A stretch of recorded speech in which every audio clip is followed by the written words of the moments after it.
Kapitolyo, Kapitolyo! Biyaheng Kapitolyo, ang programa ng bawat Batanggenyo. Biyaheng Kapitolyo, mapapakinggan ang mga napapanahong balita. Biyaheng Kapitolyo, mga kaganapan sa loob at labas ng lalawigan ng Batangas. Biyaheng Kapitolyo, tatalakay sa mga proyekto ng ating pamahalaang panlalawigan, health, education, livelihood, protection of the environment, life and property. Biyaheng Kapitolyo. Samahan ang mga patrol ng Kapitolyo sa biyaheng walang iwanan patungo sa isang rich Batangas. Rich Batangas! Kapitolyo, Kapitolyo! Sakay na! Tara na! Samahan nyo kami sa biyaheng Kapitolyo. Biyaheng Kapitolyo!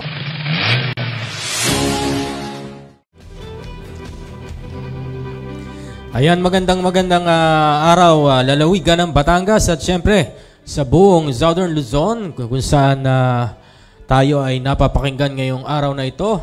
So, panibagong araw na naman po ng pagbiyahe ng inyong mga magigiting na kasangga at kaagapay. Siyempre sa paghahatid ng mga napapanahong balita at informasyon dito lamang sa Thursday edition ng inyong opisyal na programang pangradyo ng inyong pamahalaang panlalawigan ng Batangas, ang inyong biyaheng Kapitolyo. At kami po ni kasamang Grace, good morning, yes, good morning. Ay napapakinggan, natutunghayan dito sa aming Facebook live streaming at syempre sa ating mga partner radio stations for today.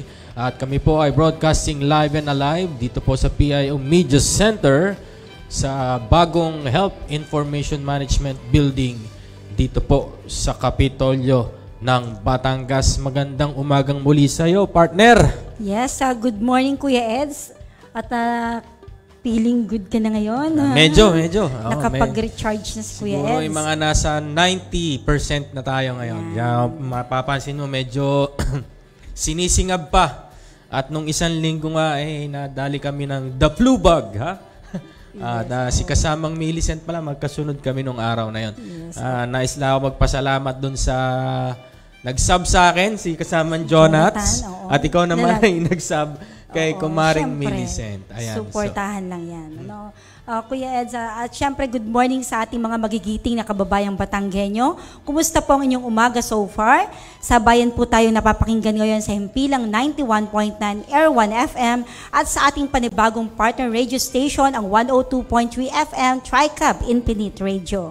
At araw nga po ng Thursday, October 12, 2023. At muli po, isamahan niyo po kami sa aming pagbiyahe ngayon para sa paghatid ng mga kaganaping aming nakalap at tinututukan dito po mismo sa lalawigan at maging sa ating bansa. Ang bilis talaga ng araw. Basta nakatawag dito. Naka-skip ka ng isang programa, isang linggo na agad, no? Ito, October 12 na agad. Ang bilis. Last 3 months na lang ang 2023, ano? Ang bilis. So, ang ilan po sa inyong mga dapat abangan mamaya dahil nga po tayo ay nagdiriwang ng ating Co-op Month at kahapon nga po ay inyong napakinggan at natunghayan guest ni na kasamang Ornald at kasamang Vince, ang ating PC Ledo Head, si Ma'am Celia. Saka, sino yung kasama Sir Roderick Garby. Saka si Sir Roderick. Alam nating napaka-aktibo ng kooperatiba dito sa lalawigan ng Batangas. At dahil nga dyan, makakapanayan po natin ang isa sa mga lumalagong kooperatiba dito sa lalawigan ng Batangas. At ito yung Ibabaw Multi-Purpose Cooperative. Ayan, ito yata ay kasama sa mga Millionaire Club na cooperative dito sa lalawigan. Ano? At yan, para naman sa mga mainit at pinag-uusapang balita dito sa ating bansa, 3rd Calabarzon Culture Summit matagumpay na naisagawa sa lalawigan ng Batangas. At 2 Pinoy patay sa Israel. Israel nasa alert level 2 ayon sa DFA. At ayan, tinututukan natin ang mga pangyayari dyan sa bansang Israel. No? At sana naman ay naway magwagi ang kapayapaan at agaran ng matapos ang nagaganap na conflict ngayon dyan sa Israel. So, tuloy-tuloy tayo, partner. Kaya lahat pong iyan ay tutukan nyo po lamang dito sa aming isang oras sa pagbiyahe para sa panibagong edisyon ng inyong programang pangkaalaman, impormasyon at pagbabalita. Mga kwentuhan, talakayan na nakalaan po sa public service. At syempre, ang kasama na rin po dyan ang inyong mga panawagan kung meron, iparating nyo lamang po dito sa aming chat box. Ayan, dito sa aming live stream.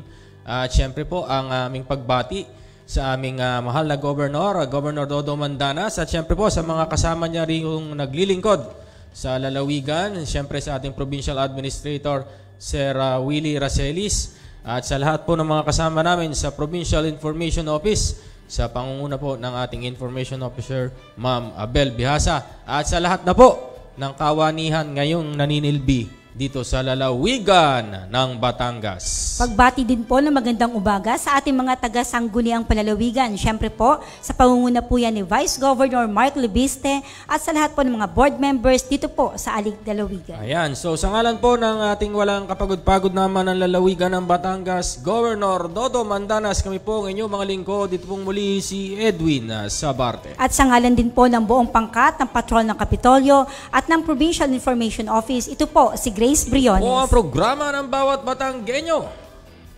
Ang opisyal na programa pang radyo ng Pamahalaan Panlalawigan ng Batangas, sakay na po sa ating Biyaheng Kapitolyo. Ayan, salamat. At para simulan po ang ating umaga ay siyempre pag ang dakila ang ating hangarin ng pagsisilbi ay ihihingi natin ito ng paggabay at patnubay sa ating amang lumikha. Siyempre, ito'y hatid ng aking kasama rito, walang iba, Miss Grace.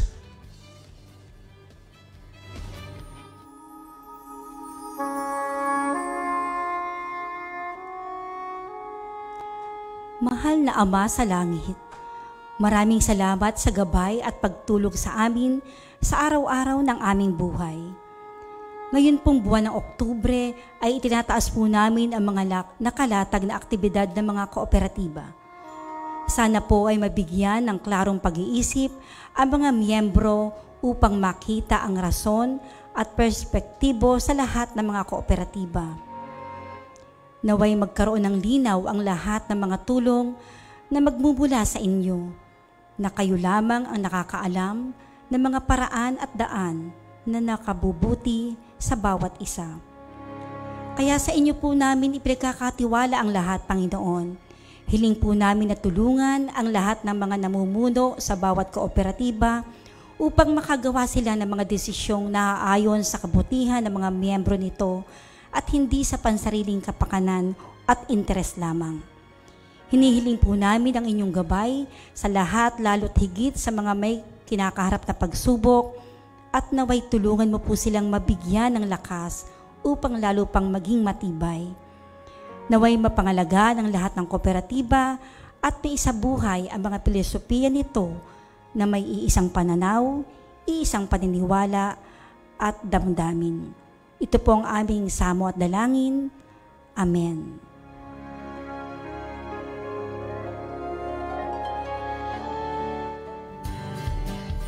Ayan, maraming salamat sa iyo kasamang Grace. At para naman bumati sa atin, sa ating mga taga-subaybay, narito na siyempre ang ating ikatatlo sa aming pangkat ngayong araw. Walang iba kundi si Gian Marco. Gian, good morning!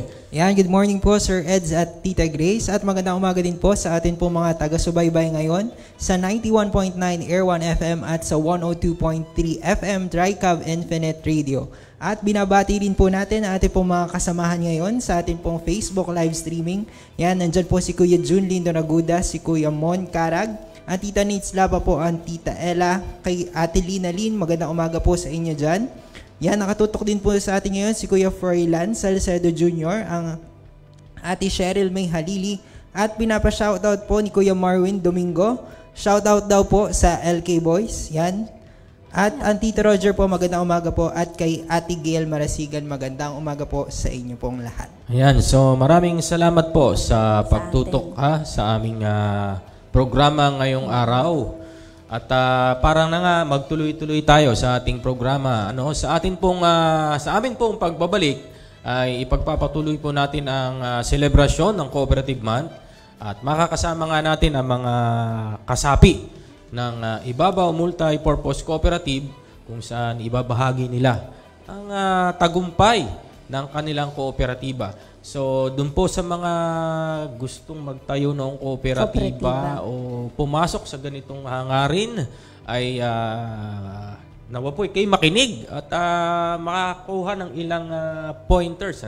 Paano ba nagsimula? Ito, tips. Paano mabuo ang isang kooperatiba? Paano maging matagumpay at maging isang millionaire cooperative? Yes. Ayan. So, wag po kayong BBTO, magbabalik po ang inyong mga lingkod.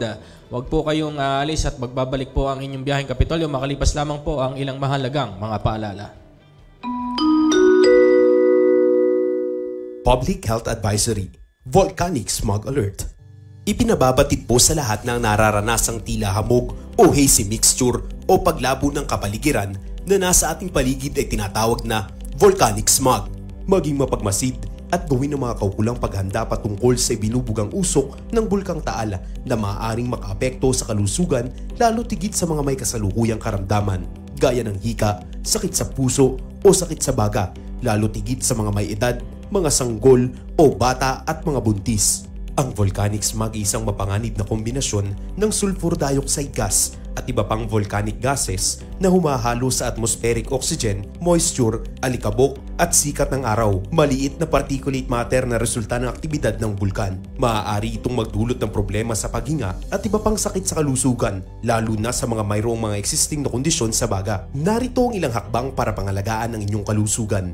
Ilimit ang mga outdoor na aktibidad upang mabawasan ang pagka-expose sa volcanic smog. Magsuot ng face mask, lalo na kapag lumalabas ng bahay, upang mabawasan ang paghinga ng makakasamang particulate matter. Ihanda ang mga maintenance na gamot at mga pangunang lunas. Siguraduhin nakasara ang pinto at bintana upang maiwasan ang pagpasok ng volcanic smog sa inyong tahanan. Siguraduhin din gumagana ang exhaust fan. Dalasan ang pag-inom ng tubig upang maibsan ang iritasyon o paninikip ng daluyan ng paghinga. Magpatingin o tumawag agad sa doktor o sa barangay health unit kapag makakaranas ng matinding epekto.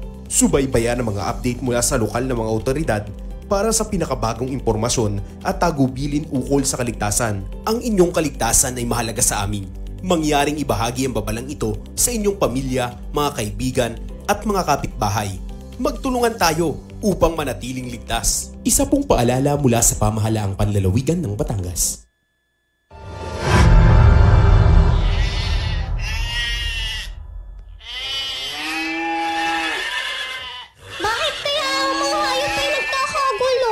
Nako Eneng, nag-aalburuto na daw ang bulkan Ang volcanic eruption o pagsabog ng bulkan ay nagaganap kapag naging malakas ang presyon mula sa mga gas sa loob ng mga tunaw na bato. Ang pagsabog ay maaaring maging tahimik o sumasalumbat. Paano nga ba maiwasan ang mga sakuna sa panahong ito? Una, ugaliing makinig sa radyo, TV, internet at iba pang mga media channel para sa ulat panahon. Pangalawa, maghanda ng mga emergency kit at siguraduhin nakalagay ito sa lugar na madaling makita. Pangatlo, sa pagsabog ng bulkan, maging handa sa maaaring paglindol at pagguho ng lupa. Lumikas patungo sa evacuation center kung may babala mula sa kapitan. Maging listo, sa kamay mo nakasalalay ang kaligtasan mo. Ito ay hatid sa inyo ng Batangas Provincial Disaster Risk Reduction and Management Council at ng himpilang ito.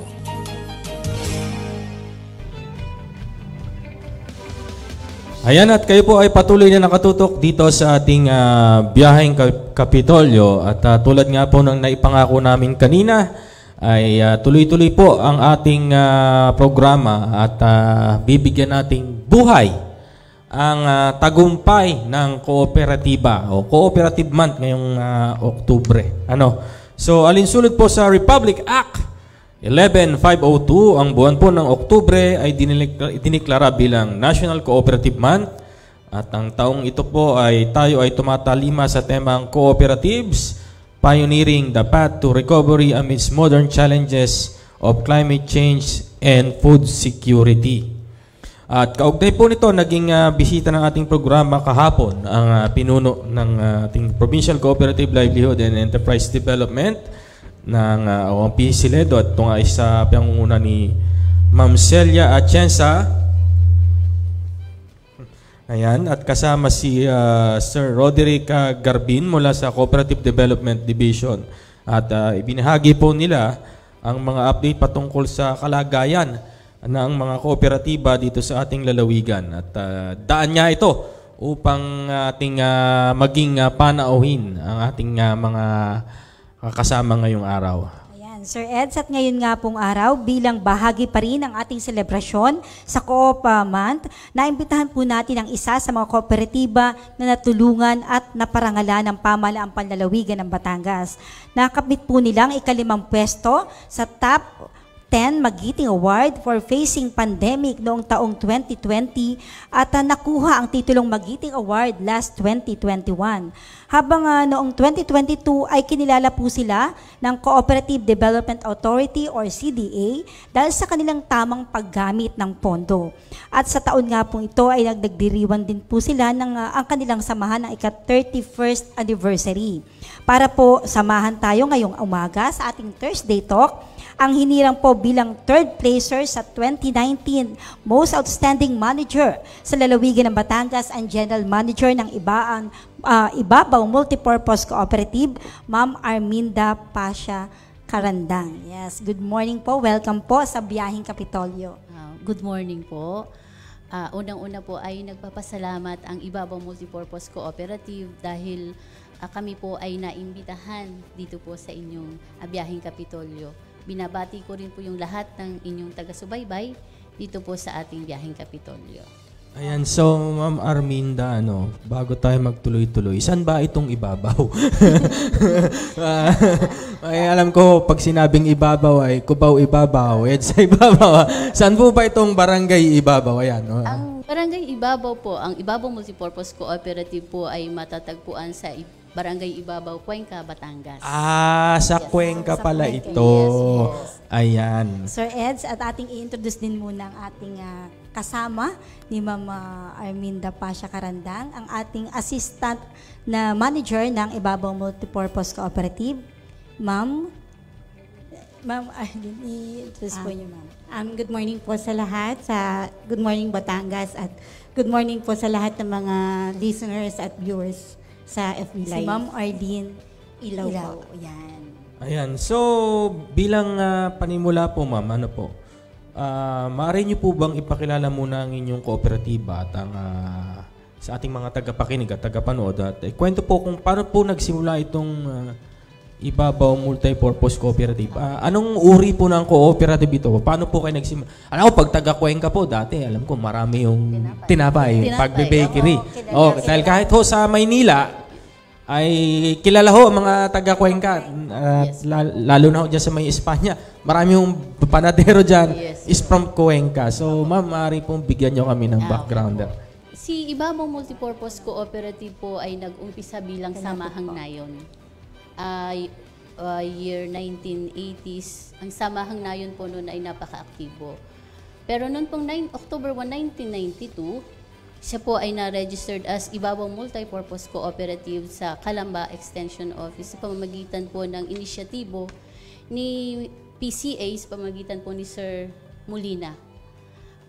Doon po ay nag-umpisa si Ibabaw Multipurpose Cooperative ng 15 miyembro ng 15,000 pesos na initial capital at ang kanila pong primary na kanilang negosyo is hog fattening, hog breeding at cattle fattening. So noong 1993 okay po yung operation.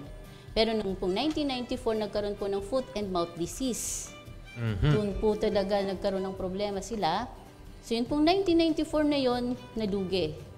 Lahat po ng baboy kailangang ibenta kahit po mura. At meron pong talagang pinapatay na nang walang kabayaran. So hanggang sa hindi sila nakabayad kay Land Bank of the Philippines. At ang nangyari po noon, nawala yung tiwala po ng mga members. Noong pong panahon yun, merong 123 na miyembro na po biglang dumami dahil noon nga pong unang taon, naging matagumpay. Pero hindi po sumuko yung mga director noon. Kasi ang nasa isip po is, kung mamamatay si Ibabaw Multipurpose Cooperative, wala nang kahit anong kooperatiba pa ang matatayo sa Ibabaw. So, ang ginawa po nila para mabalik lang po yung tiwala kapag po yung trust ng members ang nawala, sigurado po yun, babagsak yung kooperatiba. Pero, dahil nga po doon sa mga dating officers, idiniretso po nila sa Ibabang Multipurpose Cooperative, walang loan kay Land Bank. Ang ginawa po nila para yung trust ay mabalik, nag-hire sila ng panibagong management and staff. And 1996 po, doon po ako nag-umpisa as manager po. At the same time, bookkeeper. 1996 pa po kayo? Yes po, 1996. So almost 27 years. Yeah. At noon po, nakita ko po doon, tinignan ko, sabi ko may pag-asa pa ba ito? Pero sabi ko, bilang ang tinapos ko ay BS Cooperative sa PUP Santa Mesa. Taga PUP naman pala si Ma'am. Sabi ko, may kaya ko pa ito. At doon po nagkaroon ako ng inisyatibo. Sabi ko po sa Board of Directors, sige, para yung members magkaroon ng buhay, magtayo ng consumer store. So 1998 po nag-start yung consumer store. 1998 din po yun pong credit and savings. Nag-start din po yun. Hanggang sa noong pong 2000 na yan, dumating na si Remittance Western Union, Bayad Center, ATM withdrawals. Yun. So nag-deep from agricultural, nag-deviate kayo sa service. Yes po, service. Pero hindi po namin tinalikuran si Agri. Kasi po yun pong livestock. Hindi po kami sumuko sa livestock kasi si Ibabaw MPC, nakilala ka bilang ikaw ay taga-support ng pork, taga-supplier ng pork. So hindi mo ititigil yan. Mayroon po kaming meat stall sa mismong bayan ng Cuenca. At doon po, unti-unti, nagkaroon po ng pag-asenso. Pero dahil din po sa, siguro yun pong tiwala kasi kapag bumalik na unti-unti, babalik din po yung kanilang patronage. Ayun. So, sa ngayon po, sino-sino po ba yung mga naging miyembro nitong inyong kooperatiba? At ano po ang mga benepisyo? At yun nga po, yung pong current na mga service ng Ibabaw Multipurpose Cooperative. Alam ko, napakarami na nito dahil hindi nyo naman ma-achieve ang millionaire status ng inyong co-op. Kung kayo yung mga nagpapalending laang. Siyempre, pwede pong sagutin kahit sino sa inyong daan. Meron po kaming consumer store. Meron din po kami yung kagaya po na nabanggit ni Manager, Bayad Center, Western Union, ATM withdrawals, and then meron din po kaming paiwe, sa credit nga po nabanggit din po. At saka po may meat vending din po kami. And then meron po kaming satellite po na sa Cuenca proper po mismo na consumer store po. Tapos may kadiwa din po kami. So, yung consumer store nyo, hindi lang ito mukhang tindahan. Baka parang isang mini-mart na ito, ano? Ayun. So, dun sa mga miyembro nyo, purely na mga taga-Ibabaw or buong Cuenca na ang inyong... Ang members po ni Ibabaw Multipurpose Cooperative from heads of the families, mga may bahay, teachers, professionals, and any walks of life po. At pwede pong maging miyembro basta ikaw po ay taga Cuenca, San Jose, Alitagtag, Santa Teresita, and Lipa City. So, ang inano po namin doon is, sige, kuhanin na natin si Lipa City kasi nakita natin si Tagbakin. Kita po namin doon, may pag-asa yung sa Tagbakin doon eh. Pag nalagyan ng satellite doon, at mayroon ka na doon kadiwa, yung isda ng mga local fisherman po, pwedeng kuhanin na rin. Kasi ang gusto po natin is, hindi ka lang umunlad, kundi kayo magkaroon ng epekto doon sa komunidad. Ayun, oo. Yun naman ho talaga kasi dahil makikita doon kapag nagkakaroon na ng yung community, kita mong gumaganda yung buhay ng mga nandun. Ibig sabihin, yung paghihirap ng isang co-op, ay yun na yun. Kasi imagine niyo kaya nga cooperative, tulong-tulong yan eh. Yes po. Kumbaga, lahat ng inyong kinikita ay pagbabagi-bahagian at pantay-pantay para sa lahat. At syempre, Aba, pag ikaw ay nag-i-invest, dapat merong kaunting babalik. Ano? At itong kooperatiba, pag-kooperatiba, ito ay legit na investment. Hindi ho ito yung investment na mag-invest ka ng 1 milyon, balik sa iyo 2 milyon. Pag ganun ho ang mga offer, ay mag-isip po tayo. Wala hong ganun nakalaking na return of investment kahit sinong financial institution, kahit pa ho yan ay World Bank, hindi ho kayo bibigyan ng 200% ora mismo na return of investment o ROI. Ibig sabihin, medyo mag-isip kayo, bakit ganong kalaki?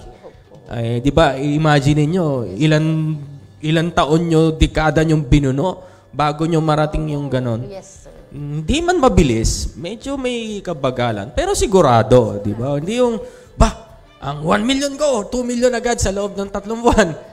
Ay, sa loob naman ng 1 taon ay wala na. Ayan, di ba marami pong nabibiktima ng ganyan, yung mga scam. Kasi nauuso yan yung mga franchise na ganyan, no? So, yung... So, pag dito po sa kooperatiba, lalo na nasa pangangalaga ng ating PCLEDO sa lalawigan, ay magagabayan at mabibigyan ng professional advice ang management at ang mga miyembro nito. So, ma'am, tulad po ninyo, ano po ang naging tulong ng pamahalaang panlalawigan, lalo na ng PCLEDO, dun sa development o yung patuloy na pag-angat ng inyong kooperatiba? Dahil ilan kayo sa mga millionaire cooperative na itatag dito sa lalawigan, So, kahanay nyo na halos yung isa sa pinakamalaki, itong SIDSI. Ayan, di ba? Parang malayo pa po kami. Pero hindi malayo, pero nandun di ba? Ayun. So, ma'am, ano po yung mga naibahaging tulog sa inyo ng pamahalaang panlalawigan? Yes po. Tsaka lalo na nung panahon ng pandemic. Si PCLEDO po is yung suporta. PCDO pa lang yan. Talagang naging PCLEDO, ang suporta po niyan is talagang 101% po yung support. Sa totoo lang po, hindi lang financial yung kanilang ibinibigay na tulong, even technical. At ako po ay isa doon sa nakinabang kasi po ako ay naging scholar ng UP OU, Open University po. Na pinili po ni PCLEDO na maging scholar. 2 short courses po yung aking nakuha kay UP-OU sa UPLB. At yan po yung una po. Kasi ang gusto po ni UPLB, yung mga kooperatiba po dito sa buong Batangas ni PCLEDO ay maging equipped yung pong mga managers para po lahat magtagumpay. Hindi po iisa lang, hindi dadalawa lang, kundi lahat ay magtagumpay. Dahil ang tagumpay naman po hindi doon lang ikaw ay malaki, matagumpay ka. Even yun pong pinakamaliliit, nagtatagumpay din po doon yun sa tulong. Yun pong financial nung pong panahon ng pandemic, yun pong soft loan na ibinigay ni PCLEDO, 0 interest po yun. Binigay po nila yun. Dahil kami po is may talipapa, kumbaga nandun na, mula po doon sa aming paiwi, kami na po yung kakatay, ibebenta mo dyan, yung pong mga isda po doon sa local, yung pong mga tilapia, tawilis, meron po kami doon. Yun pong lahat ng ani ng aming mga miyembro nung panahon po ni pandemic, yung mga gulay, prutas, o dalhin nyo kay Co-op, ibebenta natin yan. Dahil nauso po na ng pagtatanim. Po noon. Naging involved kayo sa yung community market noon. Po. So si PCLEDO po yung kanyang 500,000, o sige kay livestock ka. Pero may ASF. Ay naging red zone po kami. O sige, okay lang, kukuha tayo doon sa labas. Doon po sa mga pink zone, red zone, doon tayo kukuha ng mga baboy na ipapakatay natin. Tapos ito pong huli, yung pong pautang naman ni PCLEDO na mababa pa rin po yung interest is 1M. Doon pa rin po sa livestock kasi si Department of Agriculture naman po is nag-offer naman po kay Ibabaw. Sige, bili kayo ng sasakyan dahil kayo naman ay mayroong talipapa, pwede niyong ilabas yan. Sige, tanggap lang po ng tanggap. Kasi nakikita po natin is yung partnership ng kooperatiba at saka po ng government, napakalaking tulong po yun para magtagumpay ang isang kooperatiba. Pero, yun pong commitment. Kumbaga, kasi kapag tayo po ay kumuha, katulad kay DA, yung pong commitment natin, hindi porke kinuha natin yan ng free, hindi natin gagamitin. Free nga yan, pero dahil yan ay galing sa buwis ng mga mamamayan, ibalik natin. Kumbaga, o kadiwa ka, o sige, magpunta ka sa bawat lugar, ibenta mo ng mura para makinabang po lahat.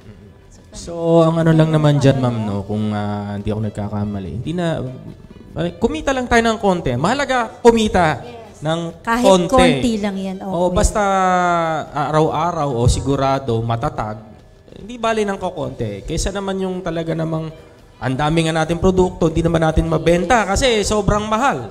Hindi ba? Kikita naman natin nung pandemic, lahat po ay halos karamihan ay nawalan ng trabaho. Buti nga, yung iba nawalan lang ng trabaho, yung iba namatayan pa. So talagang napakahirap. So dahil nga syempre, alam nyo na, ibabaw they're on top, ibabaw. So ayun, matatag yung samahan, may paggabay ng pamahalaan. Yun yung kagandahan na kapag recognize kayo ng pamahalaan, no. So kumbaga nadadagdagan yung tiwala na legit itong kooperatibang ito dahil ito ay kinikilala. Kumbaga may paggabay ng ating pamahalaan. At ayon po dito sa inyong backgrounder, no, noong pong November 2009, tumanggap ang Ibabaw MPC ng Certificate of Recognition mula sa panlalawigan ng Batangas para sa valuable membership impact in terms of multi-business practices. Ayun na nga po, muli pa, maaari niyo po bang ulitin itong inyong mga multi-business practices na talagang ngayon ay pa rin, talagang tuloy-tuloy pa rin. Ma'am? Ating mga businesses. Sir, ulitin ko lang po, sir. Pero meron pong additional, meron po pala kaming food processing na wala po sa akin. Ayun, imagine may food processing na rin kayo. May mga tosino, longganisa, ganun po. Yun po. Tapos, may feed subsidy din po kami. Nag-provide po kami ng mga feed subsidy para sa mga members na may mga alaga pero hindi kayang mag-avail ng feed. So, after po nung kanilang pag-aalaga, saka po nila binabayadan sa amin yung kanilang... Ayun po, kumbaga po ako, gusto kong maging miyembro ng Ibabaw Multipurpose Cooperative. Paano po ako sasali? Magkano po yung investment? Ito po ba may cap? O kung magkano lang po yung kaya ko? Ang amin pong tinatanggap is 2,500 pesos. Aba, ay napakaliit na. 2,500 lamang, ha? Opo, 2,500. At yun naman po yung unti-unti. Habang ikaw ay nag-patronize kay Ibabaw Multipurpose Cooperative, meron pong capital build-up, kakaltasin po naman. Ayun. Mahalaga din kasi. Mahalaga din kasi kapag may kooperatiba kayo, ay doon kayo bibili. Para umikot yung investment. Baka naman naghulog kayo, tapos nagreklamo kayo ng reklamo. Wala nabalik sa akin. Hindi man pala kayo tumatangkilik eh. Pero magaling kasi, ma'am, no? Dito sa nakikita ko, kumbaga pang araw-araw to, grocery. Basic needs, commodities. Siyempre, araw-araw naman may nag-grocery. Yun nga, poultry, yung meat division, araw-araw din kinukonsume yan. At ito, yung mga talipapa o kadiwa, o yung fish, fruits, and paiwi. Doon po sa mga nakikinig, ano po yung paiwi? Ito yung parang birthing. Baka at baboy? Nagpapaiwi po ng baka at baboy, pero sa ngayon po kasi is naka-concentrate po si Ibabaw Multipurpose Cooperative sa baboy. Kapag meron po silang biik, kumbaga si Ibabaw si Ibabaw MPC po ang mag-shoulder po ng capital para sa biik, feeds, tsaka po kahit po yung veterinary medicine, pagbisita. At after po nun, after 105 days, sigurado po yun may records. Sige, kukuhanin na yan ni Ibabaw MPC. At ibabalik po sa kanila yung 60% no po nung tinubo. At yes po. At katulad po nung panahon ng pandemic talaga na medyo naglaylo na si ASF, sige, unti-unti na tayong magbukas ng ating paiwi. meron pong isang miyembro talaga na kumikita po siya. Ang kaniyang alaga is 20 heads, 30 heads. Nakakabahagi po siya 100,000. Nung pong panahon talaga na ang meron po kasing panahon na ang fattener ay mababa ang presyo. Oo. Pero mayroon din naman pong panahon na mataas yung presyo na doon kikita. Yan tulad ngayon, magpapasko. Hindi medyo tataas ang mga poultry. Ma'am, yung inyo po bang paiwi, may ilan po ba, may limit po ba yung numbers ng paalaga? O depende po sa share capital ng isang member? Hindi po. Basta ang tinitingnan po natin is ikaw ay magaling mag-alaga. Kahit hanggang 50, 60, pwede kang bigyan. Tapos yun naman po is, si Ibabaw MPC pa rin ang kukuha kasi ipapakatay at daily, ibebenta din naman po doon mismo sa Ayan. si So, Ibabaw MPC. kumbaga, tutulungan talaga. Tulungan talaga. So, ma'am, ito, malaking bahagi ng inyong kooperatiba nga po ay itong meat section, po. At patuloy po itong inyong palagiang pagsali dito sa ating isinasagawang community food market sa Kapitolyo. Kumusta po naman po ang karanasan ninyo dito sa food market? Hindi naman po ba kuripot ang mga taga-Kapitolyo? Hindi ang po. alam ko, hindi. Dahil alam ko, Hindi pagbaba ng mga may dalang walang naman dala. Pagbalik ng opisina, may mga eco bag ng bitbit. At saka sir, meron pang advance call. Sige, may order po kami. Kayo po pala yung magtitinda. May order na. Mayroon po kagad. A day before, tatawag po kagad. Gusto mamang inyong naging tumubo ba? Nakailang baboy mamam kayo nitong mga nakaraan? Kung titingnan po natin is, konti lang yung tutubuin. Pero okay lang yan. Kasi, ang sabi ko nga po kanina is, merong panahon, kasi doon po sa area namin, sa Ibabaw, meron po, ang karne po doon, hindi ka po pwedeng magbaba sobra ng presyo, kawawa naman yung iba. So dito po naman po kay Kapitolyo, lagi pong dalawa, lagi pong ubos, kami po ay kumikita ng maayos. So ma'am, kayo pag meron din kayong kumbaga sariling nagagawa na kayo ng inyong feeds? Wala pa po. Wala pa, yun. Dahil kung kayo nagagawa na ng inyong sariling feeds, ay medyo talagang magiging magaan na. Dahil mabigat po talaga yung feeds, no? Opo. Ranas na ranas namin din yan sa manukan. Patuloy ang pagtaas, ganun. So, ma'am, alam kong kayo busy na, pero sa mga gustong pumasok o gustong mag-venture sa pagtatayo ng ganitong katatag na kooperatiba, ano po ang inyong maipapayo at ano pong mga kaalaman ang pwede nyong ibahagi sa mga nanonood o dun sa mga gustong magtayo ng kooperatiba? Doon po sa gustong magtayo ng mga co-ops, kasi ang nakikita ko po ngayon, consumers o gagaya yung isa. Mayroon kang credit, gagaya yung isa. Okay lang pong gayahin, walang problema doon. Ang kailangan lang po natin is alamin mo yung pangangailangan sa komunidad. Ayun. At higit po sa lahat, kumbaga, kapag ikaw ay pumasok sa ganyan, sa kooperatiba, huwag mo munang isipin yung tubo. Kasi ang primary objective po is to serve. Secondary is to gain profit. So, kailangan po muna is kasi yung tagumpay po sa banda-banda dyan, hindi naman po natin kailangan maging pinakamagaling. Ang kailangan po natin sa bawat pagdaan po ng panahon, mayroon po tayong nababagong buhay. Ayun, consistency. Kumbaga, yun nga, hindi man mabilis ang pag-angat, ay step by step. Kumbaga, nakikita nyo, yumayaman ng aming mga miyembro, nakakabili ng sasakyan, nakakapagpatapos. At gayon po. At kapag ganyan po ang komunidad, self-sustaining na, may kakayahan na sila lalong tumulong. Ayun. Kumbaga, hindi lang mga taga-Ibabaw na. Yung mga taga-ibang barangay na rin. So, palago ng palago. At sabi nga, yung pay forward na maliit na tulong mula dito, na itawid mo mula doon. So, di ba? Ang ganda. Hindi man, kasi ang iba talaga, pag gustong pagtinulungan, yung talagang isang bagsak. Kapag tinulungan ng isang beses, pag kailangan ng tulungan din natin ang sarili natin na kailangan hindi na kami laging tulungan at kami naman na sa susunod na tutulong. Ayan. Ma'am, sa ngayon po ay, di ba nagsimula ma'am kayo ng 15 na members na. Sa ngayon po, may ilan na po ang member nitong Ibabaw Multipurpose Cooperative? Kami po Cooperative? ay nasa 841. 841 members 841 members. Ayun. Ma'am, ano na yung mga benefits na mga serbisyo na ihatid po ninyo sa ating mga member nito? Unang-una po yun, meron po kasi scholar si Ibabaw MPC. 7,000 per year po ang ibinibigay para anak po ng miyembro.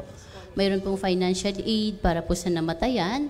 Tapos ngayon po yung huli na pag-usapan po is magbigay ng bigas para po sa lahat ng mga kasapi. June and December po yun ibinibigay. At ang pinag-aaralan po ngayon is yun po medical assistance kapag naman po halimbawa na hospital si member, ay meron ka namang may kabahagi man lang si Ibabaw Multipurpose Cooperative.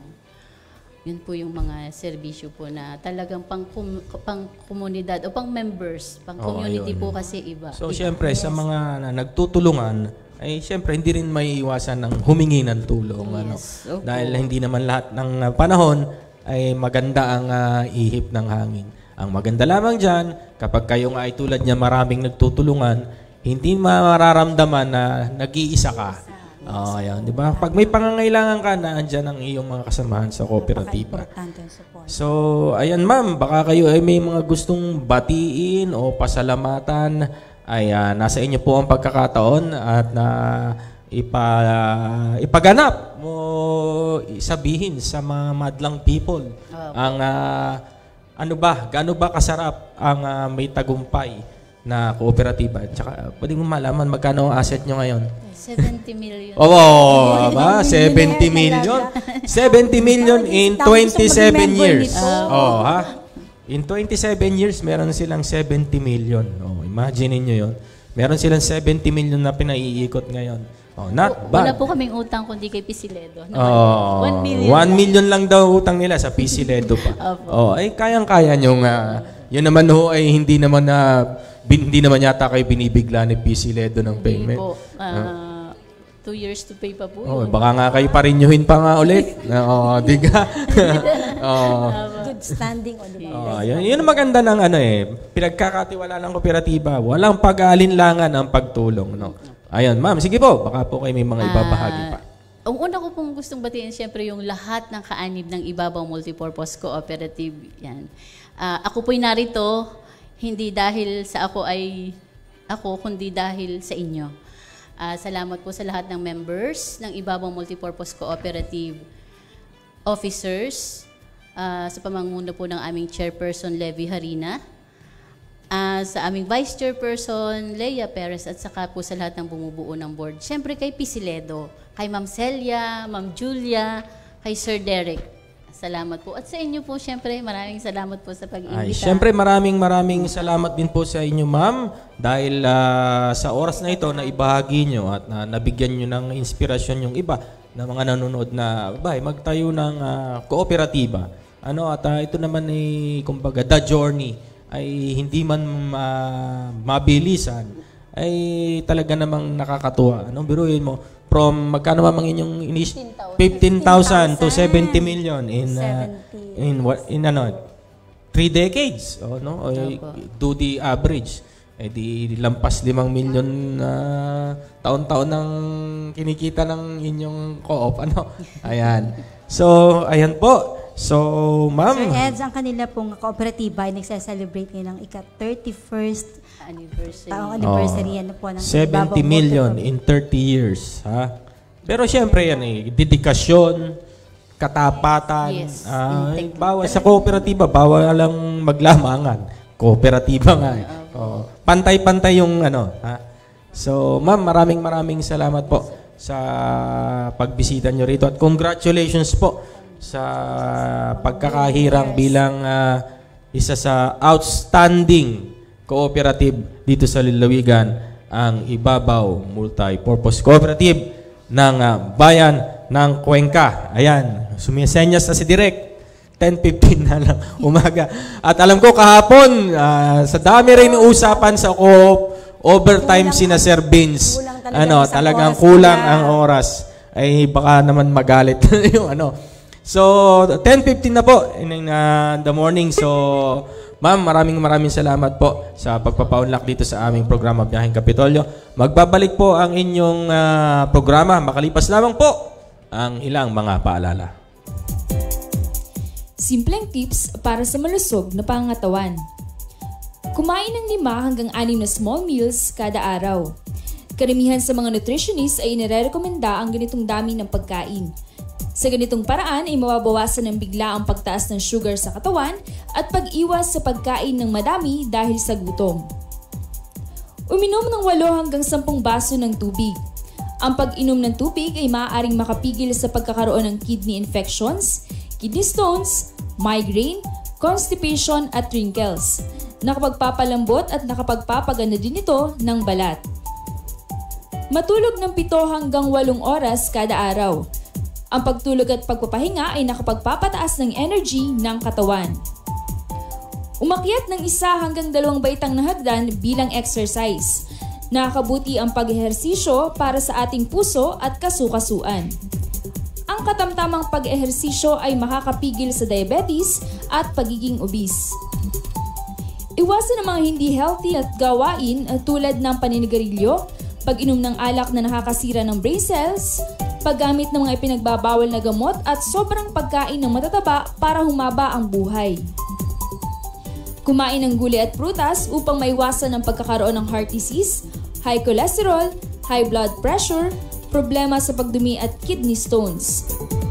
Ang mga kulay berde na gulay tulad ng pechay, kangkong, talbos ng kamote at repolyo ay nagtataglay ng maraming vitamins at minerals. At ang mga masustansyang prutas naman ay ang saging, mansanas, carrots at kamatis. Tumawa ng 15 minuto kada araw. Ang pagtawa ay nakapagpapababa ng stress hormones na tinatawag na cortisol, samantalang endorphins naman ang tawag sa mga good hormones na siyang dahilan ng pagiging masaya at nakapagpapalakas ng immune system. Maging masigasig sa trabaho. Pumili ng trabaho na naaayon sa kagustuhan. Magkaroon ng lifetime partner. Ang pagkakaroon ng kapareha na napagsasabihan ng problema ay nakakatanggal ng stress. Palagi nating tandaan, ang kalusugan ay kayamanan.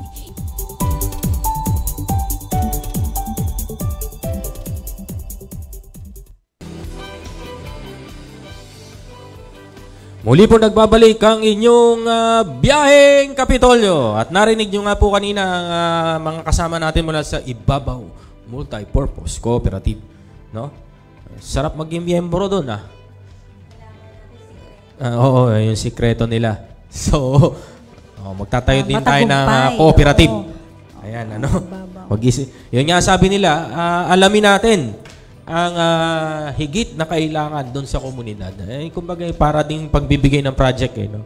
Ano ba talaga ang kailangan? Baka tayo paggawa ng ating inaalam dapat. Ayan. So, alamin natin ang pulso ng ating mga kasama dyan sa komunidad. At syempre, dahil nga araw ng Huwebes, alamin naman natin ang mga kaganapan nangyari dito sa ating lalawigan itong mga nakalipas na araw. At para ibigay ng lahat na yan, narito ang ating patroller para ngayong araw, nagbabalik si Gian Marco.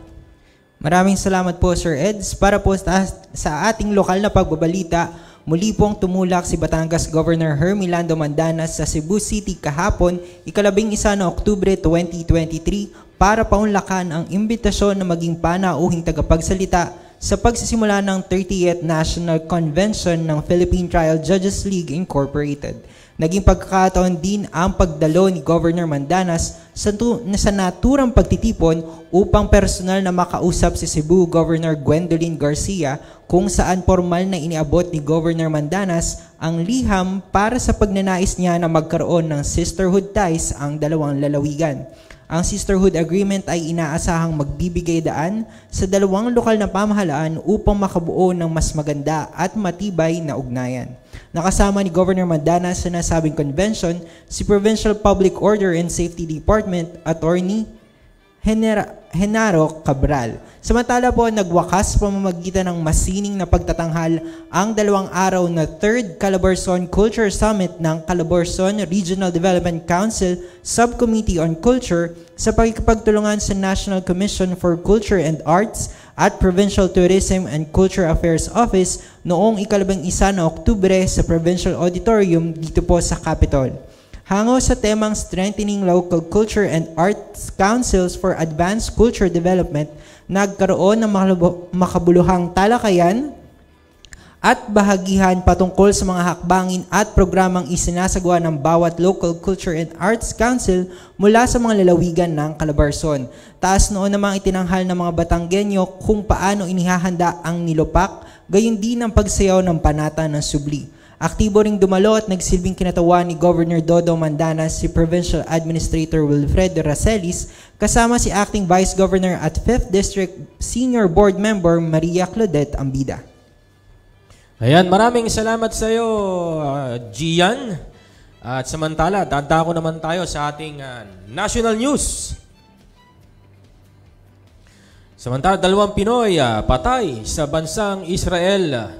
2 Filipino ang nasaway sa pag-atake ng Palestinian terrorist group na Hamas sa Israel.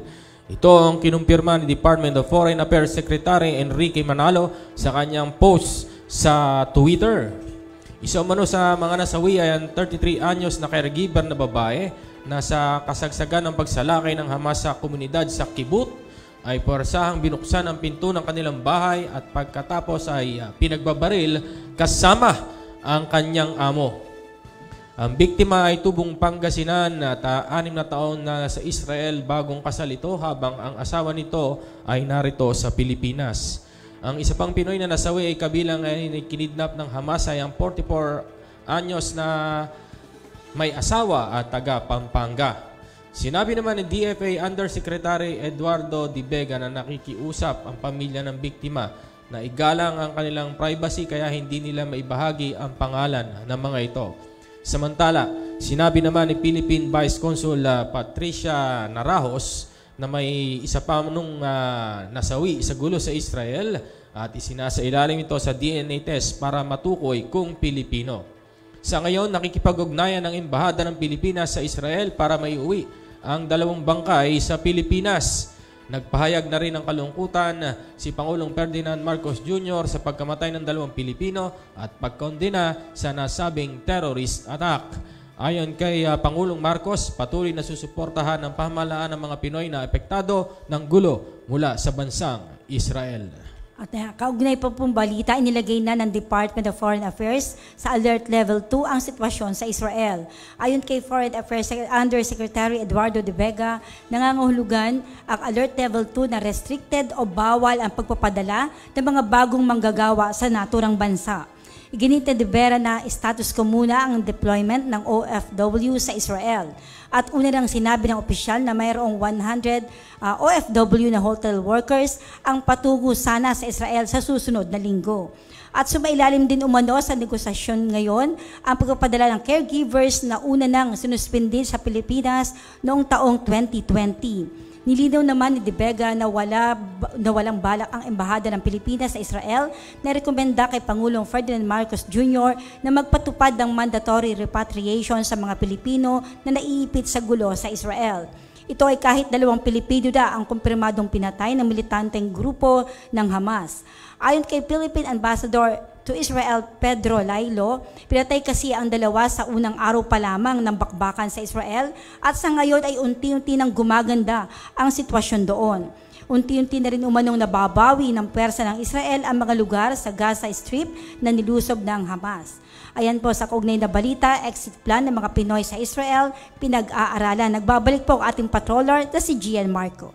Nakikipag-ugnayan na ang Philippine Embassy sa Jordan sa kanilang counterpart sa Israel at Egypt para matukoy kung saan maaaring lumabas ang mga Filipino na gustong umalis sa Gaza. Sinabi ni Philippine Ambassador to Jordan, Wilfredo Santos, na sa pinakahuling bilang, 15 Pinoy mula sa Gaza ang nais ng repatriation dahil nanganganib na ang kanilang buhay sa patuloy na bakbakan sa pagitan ng puwersa ng Israel at militant group na Hamas. Patuloy rin umano ang ugnayan ng 3 embahada para masiguro ang kaligtasan ng mga Pilipino palabas ng Gaza. Ang repatriation plan para sa mga Pilipino ay sa pamamagitan ng exit point sa tabi ng Israel, habang ang alternatibo ay sa Egypt, subalit kailangan umano ng clearance mula sa mga otoridad ng Israel at Egypt para makadaan sa naturang mga bansa. Ang pagtigil umano ng bakbakan ang kailangan para magarantiyahan ang ligtas na pagdaan ng mga sibilyan, lalo na ang mga Filipino at iba pang lahi. Iginit pa ng ambassador na hindi sila basta maaaring umalis ng board habang patuloy ang bakbakan, kaya naghihintay lang sila ng tamang oras para rito. Ayan, sa iba pang mga balita, pagbawal sa no permit, no exam policy, pampopogi lang at hindi solusyon. Ito po ay ayon sa private hospitals. Kinutsada ng mga samahan ng private schools ang no permit, no exam prohibition bill at sinabi na makakasama lang ito sa kalagayan ng private schools sa bansa. Binigyan din ng grupo na tila pampopogi lang ang panukala dahil kahit mukhang pro-student ito ay totoo ay hinihikayat lang nila ito na bilang masamang ugali ng mga Pilipino. Sa pahayag ng Davao Association of Catholic Schools, sinabi nito na hindi naman libre ang tuition sa panukala dahil utang pa rin ito na pinagpaliban lang ng mga estudyante at magulang. Ayon sa DACS, ang mga private schools naman ay mababang karote dahil sa mga bayarin at gastusin gaya ng pampasweldo sa mga guro at staff, upa sa kuryente at iba pang utilities at obligations. Nagbigay rin ng kanilang babala ang Coordinating Council of Private Educational Association, Catholic Educational Association of the Philippines, ang Philippine Association of Colleges and Universities, ang Philippine Association of Private Schools, Colleges and Universities, Association of Christian Schools, Colleges and Universities at Unified TVET of the Philippines Incorporated at ibinunyag ng mga samahan ang isang pag-aaral na isinagawa ng PACU kung saan lumilitaw na mauubusan ng pondo ang mga pribadong paaralan sa loob lang ng 2 buwan sakaling maging isang ganap na batas ang isang panukala. Dahil dito maraming private schools ang tuluyang magsasara at libu-libong guro at staff ang mawawalan ng trabaho. Pati na rin ang maraming mag-aaral ay wala nang mapapasukan. Babala ng mga samahan, lalong magkakaubusan ng classrooms sa mga public schools at maaaring bumaba lalo ang kalidad ng edukasyon sa bansa. Ayan, maraming salamat sa inyo, Miss Grace at Sir Gian. At para naman sa lagay ng panahon ngayong araw, kumusta ba? Uulan ba mamayang hapon tulad ng naranasan nating kahapon? Talaga namang dinulot na traffic, ha? So, kumusta ba ang ating magiging lagay ng panahon? Ibahagi mo kasama ang Raven Rentasida. Magandang umaga, Batangas. Narito na po ang magiging lagay ng ating panahon ngayong araw ng Huwebes, October 12, 2023. Sa kasalukuyan ay patuloy pa rin po ang pagmamonitor ni Pag-asa sa low pressure area na nasa layong 860 km sa may silangan ng Eastern Visayas. At ang low pressure area na ito ay mababa pa rin ang tsansa na maging bagyo at posible na sumama sa trap ni Bagyong Voloben sa labas ng Philippine Area of Responsibility. Samantala, si Super Typhoon Voloben po ay huling namataan sa layong 2,190 km east of extreme northern Luzon na taglay ang lakas na hangin na 215 km per hour malapit sa sentro at may pagbugso na 265 km per hour. Kumikilos north-northwest sa bilis na 15 km per hour. At mababa pa rin po ang tsansa na pumasok sa Philippine Area of Responsibility. At sa mga susunod na oras ay magkakaroon po ng interaction ang LPA at posibleng hilahin ito palabas ng Philippine Area of Responsibility.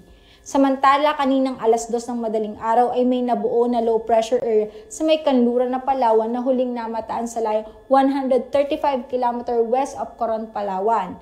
At ito ang siyang magdadala ng maulap na kalangitan na sasamahan ng pag-ulan sa ilang bahagi ng Mimaropa, Southern Luzon at sa ilang bahagi ng Visayas. Para naman po sa probinsya ng Batangas ay makakaranas tayo ng bahagyang maulap hanggang sa maulap na kalangitan na may mataas na tsansa ng mga pag-ulan, pagkulog at pagkidlat sa bandang hapon hanggang gabi.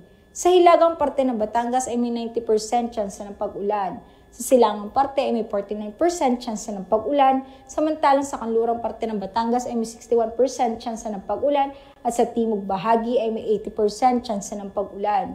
Kaya paalala po natin sa ating magigiting na kabatang na magdala ng pananggalang sa init at sa mga posibleng pag-ulan. Samantala, wala pong nakataas na gale warning sa probinsya ng Batangas. Ang magiging agwat ng temperatura ngayong araw ng Huwebes ay nasa pagitan ng 24 to 32 degrees Celsius. Si Haring Araw ay sumikat kaninang 5:46 ng umaga at lulubog mamayang 5:39 ng hapon. Lagi po nating tatandaan, ligtas ang may alam at tulad ng laging paalala sa atin ni Governor Mandanas, laging maging handa, ingat at magiting. Mula dito sa Batangas Provincial Disaster Risk Reduction and Management Office, ako po si Raven Rentasida nag-uulat.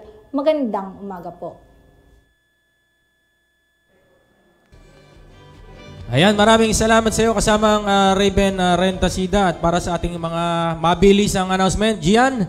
Yan, kaugnay po ng ginaganap na Cooperative Month, isinasagawa po ngayong araw, October 12, ang Provincial Level Co-op Quiz sa PC Ledo Conference Room. At bilang celebration naman po ng Museums and Galleries Month, inaanyayahan po ang lahat na bisitahin ng art exhibit na may titulong Buwan ng Museo, Pagdiriwang ng Diwang Batanggenyo, Tampok ang Batanggenyong Grupo sa Sining at Kultura o Bagsik. Ang exhibit po ay matatagpuan sa Museo ng Batangas at tatagal hanggang October 30 simula alas 9 ng umaga hanggang alas 4 po ng hapon. Para po sa karagdagang mga detalye, abangan po ninyo ang magiging panayam sa Provincial Tourism and Cultural Affairs Office bukas kasama po ang ating Friday tandem na sina Sir Jonathan at Ma'am Millicent. Samantala po, para naman po sa mga fur parents at fur babies, sa darating po na October 20 ay magkakaroon ng dog fun match dito po sa Kapitolyo.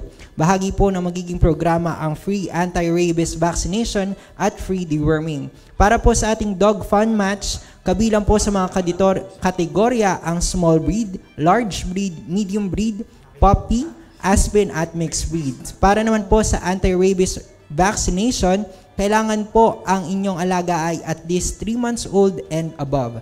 Para po sa iba pang katanungan, maaari po makipag-ugnayan sa Provincial Veterinary Office sa numerong 043-740-8538 at Provincial Health Office 043-723-3285 po. Yan lang po ang ating mga announcement para sa araw pong ito. Ayan, maraming salamat sa iyo kasamang Gian at ang oras, nakaw! 10:32 na. Overtime na rin kami. At ayan, so wala na po nga tayong oras at nais ko pong magpasalamat sa ating mga naging bisita ngayong araw sa mga taga-Ibabaw Multipurpose Cooperative at sa ating kasamang sa ating bisita ngayong araw mula sa Palakat ang ating kapatid mula sa probinsya Public Information Office ng lungsod ng Batangas. Kay Ate Marie, good morning. Si kasamang Alvin. Hi. So, wala na po kaming oras ni kasamang Grace. Sa ngalan po ni Governor Dodo Mandanas at ng buong pamahalaang panlalawigan ng Batangas. Ng pamulang makadiyos, makakalikasan, makatao, taas noo, Batanggenyo. At sa tulong po ng Panginoon at sama-samang pagkilos, tayo babangon sa anumang hamon at kapit kamay nating ipakikita na likas na katangian ng bawat Batanggenyo magiting. Muli ito po si Edwin Sabar. At ito naman po si Grace Briones, kasama po ang ating patroller. Gian Marco Escamillas, kasama po ang ating technical team na si Kuya Lyndon, si Kuya Christian, si Kuya Kevin at ang Tito Roger po. Marami pong salamat. So marami pong salamat sa muling pagantabay sa inyong mga kaagapay ngayong araw na ito. Muli, ito po ang inyong Biyaheng Kapitolyo. Kapitolyo! Biyaheng Kapitolyo, ang programa ng bawat Batanggenyo. Biyaheng Kapitolyo, mapapakinggan ang mga napapanahong balita. Biyaheng Kapitolyo, mga kaganapan sa loob at labas ng lalawigan ng Batangas. Biyaheng Kapitolyo, tatalakay sa mga proyekto ng ating pamahalaang panlalawigan, health, education, livelihood, protection of the environment, life and property. Biyaheng Kapitolyo. Samahan ang mga patrol ng Kapitolyo sa biyaheng walang iwanan patungo sa isang Rich Batangas. Rich Batangas! Kapitolyo! Sakay na! Tara na! Samahan nyo kami sa biyaheng Kapitolyo. Biyaheng Kapitolyo!